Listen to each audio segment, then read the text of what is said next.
Pro kabaddi leagues 10లో భాగంగా Pataliputra indoor స్టేడియంలో Patna pilots versus Gujarat giants మధ్య మ్యాచ్ జరిగింది. పాట్నా పైలట్స్ టాస్ గెలిచి గుజరాత్ను రైడ్లోకి ఆహ్వానించింది. గుజరాత్ ఫస్ట్ రైడ్ ఎంటీగా చేసింది. పాట్నా నుంచి సచిన్ ఫస్ట్ రైడ్కి వెళ్ళేసి ఒక టచ్ పాయింట్ రూపంలో తెచ్చాడు. మంచి శుభారంభాన్ని అందించాడు. ఈ మ్యాచ్లో ఓవరాల్గా గుజరాత్ జైంట్స్ పైన 32-20తో ఓడించి పాయింట్ల పట్టికలో 4వ స్థానానికి ఎగబాకింది Patna Pirates. Patna Pirates defence ఈరోజు చాలా అద్భుతం చేశారు. ఎందుకంటే 15 ట్యాకిల్ పాయింట్లు నమోదు చేశారు వాళ్ళ డిపెండెన్స్. అలాగే అంకిత్ 6 టాకిల్ పాయింట్లు, క్రిషన్ 5 టాకిల్ పాయింట్లు చేశారు. నిజంగా స్టార్ పర్ఫార్మెన్స్ అని చెప్పొచ్చు. ఈరోజు ఒంటి చేత్తో మ్యాచ్ గెలిపించిందని దాంట్లో ఎటువంటి సందేహం లేదు. ఇలా డిపెండెన్స్ గేమ్ పరంగా మెజారిటీలో తక్కువ స్కోర్ ఉన్నప్పటికీ పాట్నా పైలట్స్ డిపెండెన్స్ చాలా ఎక్కువ పాయింట్లు చేయడానికి చాలా మంచి గేమ్ చేసేది. గుజరాత్ జైంట్స్ రైడర్లో పార్థిక్ దహియా మరియు నితిన్ టచ్ పాయింట్లను చేస్తూ ఉన్నారు. అయితే కీలకమైన ఆటలో అలా చేయలేకపోయారు. క్రిషన్ మరియు అంకిత్ తమ జట్టుకు అవసరం అయినప్పుడల్లా సూపర్ ట్యాకిల్ చేసి పాట్నా పైలట్స్ను ఎక్కువ మంది మ్యాట్ మీద ఉండేటట్టు చేసుకున్నారు. వాళ్ళు కేవలం 2 పాయింట్ల తేడాతో హాఫ్ టైంను చేరుకున్నారు. రెండవ అర్ధ భాగంలో ఇదే పద్ధతి కంటిన్యూ అయింది. గుజరాత్ జైంట్స్ నిరంతరం పాట్నా పైలట్స్ యొక్క తక్కువగా ఉంచింది, కానీ అవసరమైనప్పుడల్లా ఆల్అౌట్ చేయలేకపోయింది. కానీ పజల్ అత్రాచలి కోసం ఒక హాఫ్ నైట్లో ఇరానియన్ గేమ్ మొత్తంలో ఒక పాయింట్ కూడా నమోదు చేయలేదు. ఈరోజు బిగ్గెస్ట్ డిజాస్టర్ పజల్ అత్రాచలి అని చెప్పడంలో ఎటువంటి సందేహం లేదు. బదులుగా 5 విఫలమైన టాకిల్ కూడా చేశాడు.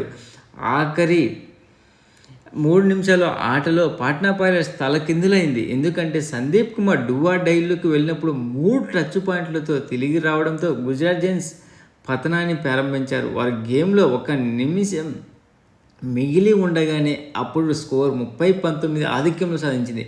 ఆ డిఫెన్స్ ఆధిపత్యాన్ని విజయం వైపు నడిపించేందుకు గేమ్లోని మొదటి మరియు ఏకైక ఆల్అౌట్ను సాధించారు గుజరాత్ జైంట్స్ పాట్నా నుంచి. ఈ మ్యాచ్లో ఉత్తమ రైడర్గా సందీప్ కుమార్ 7 రైడ్ పాయింట్లు చేయగా డిఫెండర్గా అంకిత్ 6 టాకిల్ పాయింట్ చేశాడు. అలాగే గుజరాత్ నుంచి పార్థిక్ దహియా 6 రైడ్ పాయింట్ చేయగా దీపక్ సింగ్ 4 టాకిల్ పాయింట్ చేశారు. అంతేకాకుండా ఒకసారి ఈరోజు జరిగినటువంటి మ్యాచ్లో టీం పరంగా చూసినా కానీ ఎవరు ఎన్ని రైడ్లు చేశారు, అలాగే ఏ టీము ఎన్ని సూపర్ ట్యాకిల్ చేశారు అనేది కూడా ఒకసారి చూద్దాం. ఈరోజు మ్యాచ్లో ఇరు టీములు 42 రైడ్లు చేస్తే అందులో పాట్నాకు 15 రైడ్ పాయింట్స్ మాత్రం వచ్చాయి. గుజరాత్తో 12 వచ్చాయి. దీంట్లో కూడా కొద్దిగా మోస్తారు పాట్నానే ఉంది. అలాగే టాకిల్ పాయింట్స్లో పాట్నా 15 చేస్తే గుజరాత్ జస్ట్ 8 మాత్రమే చేసేది. ఇక్కడ చాలా డిఫరెన్స్. ఇక్కడ నిజంగా హైలైట్ చెప్పాల్సింది పాట్నాకే. అలాగే గుజరాత్ను 2 సార్లు ఆల్అౌట్ చేశారు. అంతేకాకుండా సక్సెస్ఫుల్ రైడ్స్లో ఈరోజు 11 పాట్నా చేస్తే 10 మాత్రమే గుజరాత్ చేసేది. అలాగే టోటల్ టాకిల్స్లో 19 అటెంప్ట్స్ పాట్నా చేస్తే గుజరాత్ 20 చేసేది. అందులో సక్సెస్ఫుల్ అయింది 4 పాట్నా చేస్తే 8 మాత్రమే గుజరాత్ చేసింది. సూపర్ ట్యాకిల్స్ గుజరాత్ ఒక్కటి కూడా చేయలేకపోతే పాట్నాకి ఏకంగా 4 సూపర్ ట్యాకిల్ చేసి ఔరా అనిపించింది. అంతేకాకుండా ఈరోజు ఈ మ్యాచ్లో జరిగినటువంటిదిలో ఇండివిజువల్ పర్ఫార్మెన్స్ చూస్తే మొదటగా పాట్నా నుంచి చూస్తే సచిన్ కేవలం 2 టచ్ పాయింట్లు సాధించాడు. 10 రైడ్లకు గాను 2 టచ్ పాయింట్లు సాధించాడు. 3 సార్లు అవుట్ అయ్యాడు. 5 ఎంటీ రైడ్లు చేశాడు. అంటే చూడు ఈరోజు రైడ్ చేయడానికి ఎంత కష్టపడ్డారో ఒకసారి మీరు ఆలోచించవచ్చు. అంతేకాకుండా మయూక్ రథం 2 టాకిల్ పాయింట్ చేశాడు. బాబు 2 టాకిల్ పాయింట్ చేశాడు. సందీప్ కుమార్ 7 టచ్ పాయింట్ సాధించాడు. అందులో జస్ట్ ఇతను చేసింది 12 రైడ్లకు గాను 4 రైడ్లు సక్సెస్ అయినాయి. 4 రైడ్లకు గాను 7 పాయింట్లు సాధించాడు. ఔరా అనిపించాడు. 2 సార్లు అవుట్ అయ్యాడు. 6 ఎంటీ రైడ్లు చేశాడు. అలాగే మంజిత్ 2 పాయింట్లు సాధించాడు. అందులో టచ్ రూపంలో 1, బోనస్ రూపంలో 1 ఇచ్చేది. ఇంకా క్రిషన్ 5 టాకిల్ పాయింట్ చేసి I5 సాధించాడు. ఈ 5 టాకిల్ పాయింట్లో 2 సూపర్ టాకిల్స్ ఉన్నవి. వాళ్ళ టీం ఆల్అౌట్ అవుతుంది అనుకున్న సమయంలో సూపర్ టాకిల్ చేయడం నిజంగా చాలా హైలైట్ అని చెప్పడంలో ఎటువంటి సందేహం లేదు. అలాగే ఇతనికి తోడు అంకిత్ కూడా 6 టాకిల్ పాయింట్ చేశాడు, i5 సాధించాడు. ఈ 6 టాకిల్ పాయింట్లో 2 సూపర్ టాకిల్ పాయింట్స్ ఉన్నవి. అంకిత్ అండ్ కృష్ణన్ మాత్రం ఈరోజు పాట్నాకు ఒక వరంలా అనిపించింది. అలాగే రోహిత్ 4 రైట్ పాయింట్స్ సాధించాడు, అందులో టచ్ రూపంలో 2, బోనస్ రూపంలో 2 వచ్చాయి. ఇంకా గుజరాత్ టీం నుంచి చూస్తే దీపక్ సింగ్ 4 టాకిల్ పాయింట్స్ సాధించాడు, ప్రతీక్ దహియా 6 రైట్ పాయింట్ సాధించాడు, అందులో టచ్ రూపంలో 5 వస్తే బోనస్ రూపంలో 1 వచ్చింది. ప్రతీక్ దహియా ఈరోజు టోటల్ 19 రైడ్ చేస్తే అందులో 6 సక్సెస్ అయ్యాయి, 4 ఫెయిల్ అయ్యి 9 ఎంపీ రైడ్లు చేశాడు. Mohammad Nabibakhsh 1 tackle point మాత్రమే చేశాడు. అలాగే నెక్స్ట్ సోంబీర్ ఎక్కువ టాకిల్ పాయింట్ చేస్తారనుకుంటే నిరాశపరిచి కేవలం ఒక టచ్ పాయింట్ సాధించాడు, ఒకటే టాకిల్ పాయింట్ చేశాడు. రోహిత్ గులియా 3 రైట్ పాయింట్ సాధించాడు, అందులో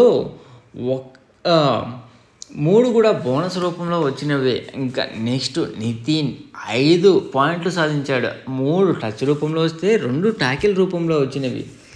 గుజరాత్ కెప్టెన్ అయినటువంటి ఫజిల్ అత్రాచలి నిజంగా డిజాస్టర్. 5 టాకిల్స్ అటెంప్ట్ చేస్తే 1 టాకిల్ కూడా సక్సెస్ కాల ఈరోజు మ్యాచ్లో.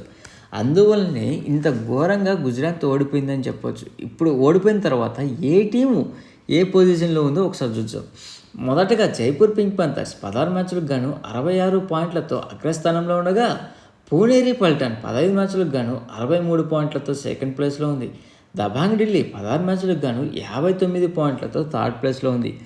పాట్నా పైలట్స్ 17 మ్యాచ్లకు గాను 8 గెలిచి 7 ఓడిపోయి 2 టైతో 50 పాయింట్లతో ఏకంగా 5th నుంచి 4th ఎగబాకింది.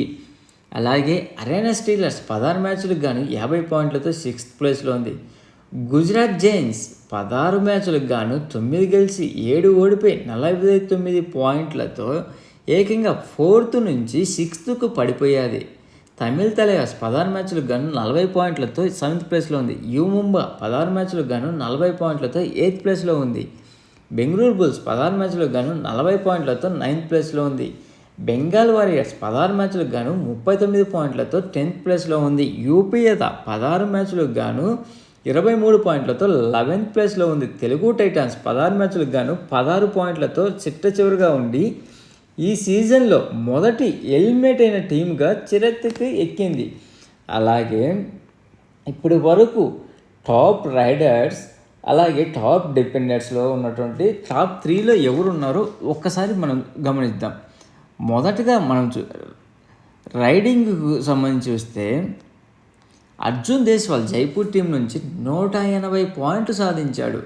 తర్వాత ఢిల్లీ కెప్టెన్ అయినటువంటి అసు మాలిక్ 172 పాయింట్లు సాధించి సెకండ్ ప్లేస్లో ఉన్నాడు. ముంబై నుంచి గుమన్ సింగ్ 152 పాయింట్లతో థర్డ్ ప్లేస్లో ఉన్నాడు. ఇంకా టాకిల్ పాయింట్లో చూస్తే తమిళ్ తలయాస్ కెప్టెన్ అయినటువంటి సాగర్ ఏకంగా 62 టాకిల్ పాయింట్ చేసి అగ్రస్థానంలో ఉంటే, పూణే టీం నుంచి మహమ్మద్ రజియా చియాని 60 టాకిల్ పాయింట్లతో సెకండ్ ప్లేస్లో ఉన్నాడు. థర్డ్ ప్లేస్లో జైపూర్ పింక్ ప్యాంథర్స్ నుంచి అంకుష్ 57 టాకిల్ పాయింట్లో థర్డ్ ప్లేస్లో ఉన్నారు. ఇది ఫ్రెండ్స్ ఈరోజు జరిగినటువంటి మ్యాచ్లోని హైలైట్స్. రేపటి మ్యాచ్లో ఒక్కటి మాత్రమే ఉంది, అది పూణేరి పల్టన్ వర్సెస్ తెలుగు టైటాన్స్ మధ్య రాత్రి 8 గంటలకు ప్రచారం అవుతుంది. ఈ మ్యాచ్లో అయినా తెలుగు టైటాన్స్ గెలిచి పరువు నిలబెట్టుకుంటుందో లేదో వెయిట్ చేద్దాం. ప్లీజ్ ఫ్రెండ్స్, లైక్ చేయకపోతే లైక్ చేయండి, కొత్తగా వచ్చిన వాళ్ళు సబ్స్క్రైబ్ చేయండి. మీకు ఈ వీడియో నచ్చితే షేర్ చేస్తారని ఆశిస్తున్నాను. Signing off your Mahendra. Thank you. Good night. See you tomorrow.